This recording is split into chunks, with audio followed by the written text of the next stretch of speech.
we help you with learning English through everyday conversation. I'm Alex. And I'm Ella. Hey. So today we're going to do a deep dive into a pretty common situation that comes up, in life all the time, right? No. Making a hair salon appointment. Yeah, gotta get your hair looking right. Exactly. So the title of our dialogue today is going to be At the Hair Salon. Okay. So to start off, just to kind of give you guys a sense of how a conversation like this might go, we're going to do a little role. Here we go.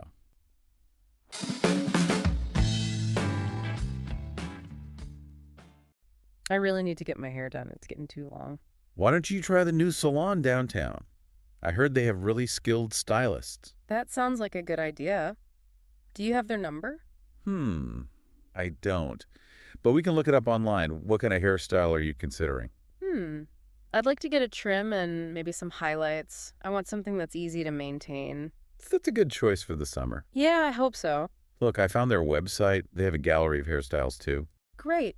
Let me check their availability for this weekend. I'm free on Saturday morning. It says here that they're usually booked up on weekends. Hmm. You might need to make an appointment in advance.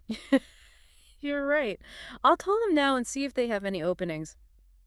I hope I don't have to wait too long.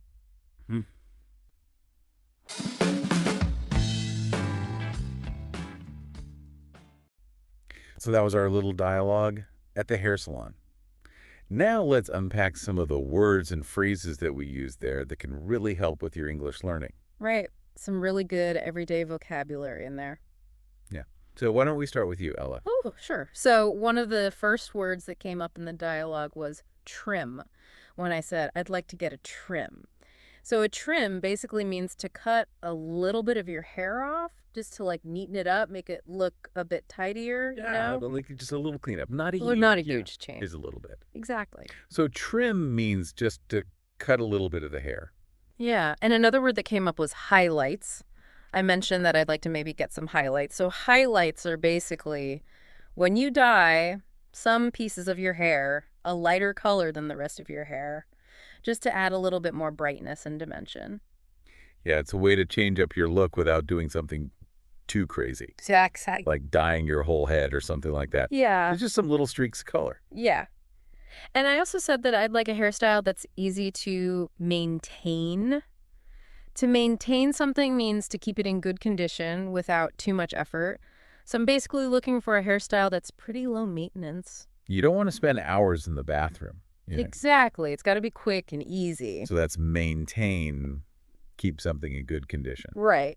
And then towards the end of the dialogue, I mentioned checking the salon's availability, which basically means checking what times or days they have appointments available. Like, are they free or are they busy?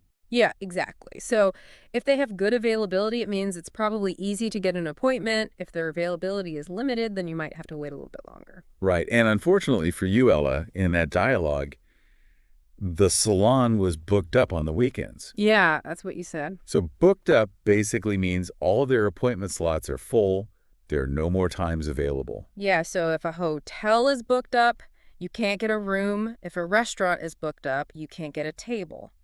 And if a salon is booked up, you can't get your hair done. You can't get your hair done, exactly. So yeah, those are some key vocabulary words for you. Now, why don't we move on to some phrases? Okay, cool. So one phrase that I think is really good and we hear all the time is, that sounds like a good idea. Yeah. So after I suggested you go to the new salon downtown, he said, that sounds like a good idea. Yeah, it's a good response if somebody gives you a suggestion and you like it, It's just a really natural way to agree with their idea. Yeah. So repeat that with us, guys. That sounds like a good idea. It's easy to remember. Yeah. And then you asked a very practical question. You said, do you have their number? So when you want to call somebody on the phone and you need their phone number, you can ask, do you have their number? Right. Or you could also say, do you know their phone number? Or you could even ask, could you give me their contact information? There are lots of different ways to ask that information. Yeah, but do you have their number is probably the easiest one. Super common. Yeah. And then when we were talking about, what you wanted to do with your hair, I asked you, what kind of hairstyle are you considering? Yeah, that's a good question to ask. If you're at a hair salon with a friend or something and you want to know what they're thinking of doing with their hair, Yeah, it's a good way to just start that conversation about haircuts. Yeah, and my response to your question was, I'd like to get a trim and maybe some highlights. Right. And that phrase, I'd like to get a, is super useful in so many situations, So many situations. not just at the hair salon. Not just at the hair salon. So you could say, I'd like to get a coffee. I'd like to get a book. I'd like to get some information. I'd like to get a new phone. Yeah, exactly. So many different things you could use that phrase for. Yeah, so make sure you practice that one. I'd like to get a boudin. It will come in handy. And then finally, when we were wrapping up the conversation about making the appointment, I used the phrases, let me check their availability. And then I also mentioned that they might be booked up. Yeah, those are two very key phrases for making appointments. Really important to remember. For anything you want to book. Yeah.